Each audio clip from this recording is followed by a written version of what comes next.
Hey dear students, Assalamu alaikum wa rahmatullahi wa barakatuhu to all of you. May peace, mercy and blessings of Allah subhanahu wa ta'ala to all of you. Dear friends, पिछले lecture में means lecture number 10 में हमने discuss की थी example number 13 और आज इस lecture में हम डिस्कस करेंगे यहाँ पे एग्जाम्पल नंबर 14 और एग्जाम्पल नंबर 14 है हमारे पास show that every polynomial function is continuous. हमें यहाँ पे शो करना है कि every polynomial function is continuous. Okay तो सबसे पहले हम यहाँ पे एक पोलिनोमियल फंक्शन लेंगे।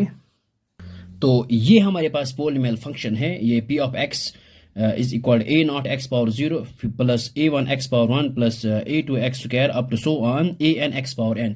ये हमारे पास पोलिनोमियल फंक्शन है, लेकिन ये जो an है वायर हम यहाँ पे लिख सकते हैं वायर a नॉट और a1 a2 a3 up to so on an और द रियल नंबर्स। और ये जो हमारे पास a naught a1 a2 up to so on an belongs to real, ये कॉन्स्टेंट्स हैं, यहाँ पे आप रियल नंबर्स भी कह सकते हो।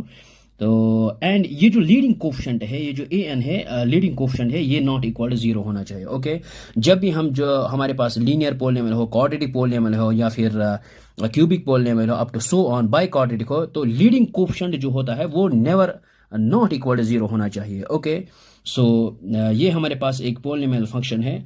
अब इसको हम इस तरह से भी लिख सकते हैं, ये हमने इसको असेंडिंग ऑर्डर में लिखा है, पावर 0 फिर 1 है फिर 2 3 up to so on n, या फिर हम इसको इस तरह से भी लिख सकते हैं।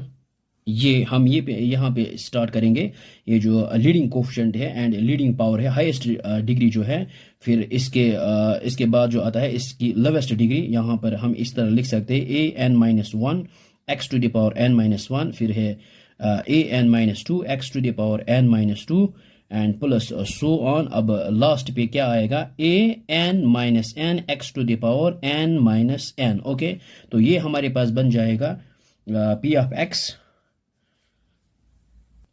Up to so on. ये यहाँ पे क्या है यहाँ पे है an-n which is equal a naught and x to the power 0। Okay तो ये हमने यहाँ पे इसी तरह से यहाँ पे आया ना a नॉट x पावर 0, फिर आएगा यहाँ पे a1 x पावर 1 फिर a2 up to so on, यहाँ पे लास्ट पे क्या आएगा an x to the power n। Okay where an-1 an-2 up to so on a naught और real numbers and a is not equal to 0। Okay तो यहाँ पे हम ये भी लिख सकते हैं where an an-1 up to so on a naught belongs to real and an is not equal to 0। ये हमारे पास एक पोलिनोमियल फंक्शन है। अब हमने यहाँ पे दिखाना है कि ये कंटिन्यूअस है। ओके तो हम यहाँ पे ये जो कोई भी पोलिनोमियल फंक्शन है हमारे पास वो डिफाइंड है एवरी रियल नंबर के ऊपर। ओके सो ये कोई भी रियल नंबर ऐसा नहीं है जहाँ पे ये नॉन डिफाइंड है, ये डिफाइंड होता है और every polynomial function is continuous होती है, ये कंटिन्यूस ही होती है। ओके तो यहाँ पे हम एक आर्बिट्ररी पॉइंट चूज करेंगे इसके लिए, और यहाँ पे आप ये भी लिख सकते let C be any real number, या फिर हम इस तरह से लिख सकते लेट सी या a be any real number in it is domain, या फिर let C be any number in it is domain. Okay तो ये भी आप लिख सकते हो, या फिर शॉर्ट में आप ये लिखो let C be any real number, तो इसकी जो डोमेन में है एक रियल नंबर हम यहाँ पे लेंगे। तो फिर हम यहाँ पे सबसे पहले वैल्यू ऑफ फंक्शन यहाँ पे निकालेंगे इसको। यहाँ पे सबसे पहले हम यहाँ पे कैलकुलेट वैल्यू ऑफ फंक्शन करेंगे। तो यहाँ पे हम निकालेंगे value of function p of c।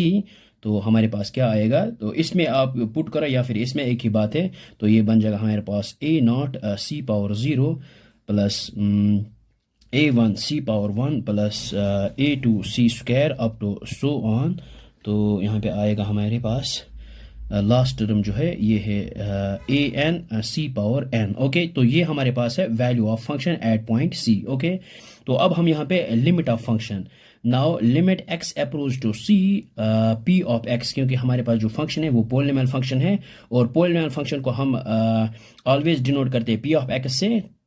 तो यहाँ पे हम लिख सकते हैं limit x approach to c, और हमारे पास जो पोलिनोमियल फंक्शन है वो ये है a नॉट x पावर 0, ये हम लिख सकते हैं यहाँ पे a नॉट x पावर 0, फिर है plus a1 x power 1 plus a2 x to the power square up to so on, और लास्ट पे an x to the power n। Okay तो अब यहाँ पे हम लिख सकते हैं x अप्रोच टू c, तो हमारे पास ये आएगा लिमिट ऑफ फंक्शन, तो a naught c power 0 plus a1 c power 1 plus a two c square up to so on, ये बन जाएगा an और c पावर n। सो हमारे पास ये है limit of function x approach to c p of x, okay? So limit of function and value of function are equal, so this function is continuous। तो हम यहाँ पे लिख सकते हैं therefore x approach to c p of x is equal to p of c, so this function is continuous, okay? तो real number जो है ये पोलिनोमियल फंक्शन जो है ये डिफाइंड होता है एवरी रियल नंबर के ऊपर, okay? So this function is continuous. तो हमने यहाँ पे लिखा है P of X is continuous at X equal to 0, या फिर हम इसको इस तरह से भी लिख सकते हैं और since C is any real number और पी इज ये जो है P of X is continuous at every real number, so this P is continuous, ये भी हम लिख सकते हैं यहाँ पे।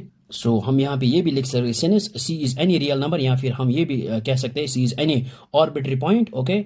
सो P of X is continuous at every real number, ये जो P of X polynomial function है वो कंटिन्यूस है हर एक रियल नंबर के ऊपर, हैंस हम यहाँ पे लिख सकते हैं P of X is continuous function. ये जो हमने डिफाइन किया था यहाँ पे पी ऑफ एक्स एक पोलिनोमियल फंक्शन, ये कंटिन्यूस होती है, ओके? अब हम यहाँ पे इंपॉर्टेंट कुछ पॉइंट्स लिखेंगे जिसको हम बोलते हैं CTM क्रॉस्ड मेमोरी, ओके? तो CTM क्रॉस्ड मेमोरी, तो सबसे पहला जो पॉइंट है every polynomial function is a continuous. तो सबसे पहले हम यहाँ पे लिखेंगे एवरी पोलिनोमियल, और ये हो गया पहला, every polynomial function is continuous. अब सेकंड जो है every modulus function is continuous, every, तो point number second every modulus function is continuous. अब नेक्स्ट है every trigonometric function is continuous, every. So third point है every trigonometric function is continuous. अब fourth point जो है every rational function is continuous, ये fourth point. लेकिन ये जो रेशनल फंक्शन है हमारे पास, लेट अस सपोज ये हमारे पास एक रेशनल फंक्शन है F of X equal to P of X divide by Q of X, लेकिन ये Q of X not equal to 0 होना चाहिए, ओके? क्योंकि डोमेन के वो पॉइंट्स हमने यहाँ पे नहीं लेना है जहाँ पे क्यू ऑफ एक्स 0 हो, ओके? तो ये पॉइंट वहाँ पे वैलिड है, ओके? तो ये हमें डेफिनेटली लेना है Q of X is not equal 0, वो पॉइंट्स नहीं लेने हैं जहाँ पे ये यानी डोमेन में एफ ऑफ एक्स के डोमेन में वो पॉइंट्स नहीं लेने हैं जहाँ पे क्यू ऑफ एक्स 0 हो, okay? So every rational function का ये हम फिर भी एग्जांपल में करेंगे, एक एग्जांपल है एग्जांपल 16, ये हम फिर से इसको प्रूव करेंगे, ओके? तो आई होप कि आपके समझ में आया होगा। So thanks for watching.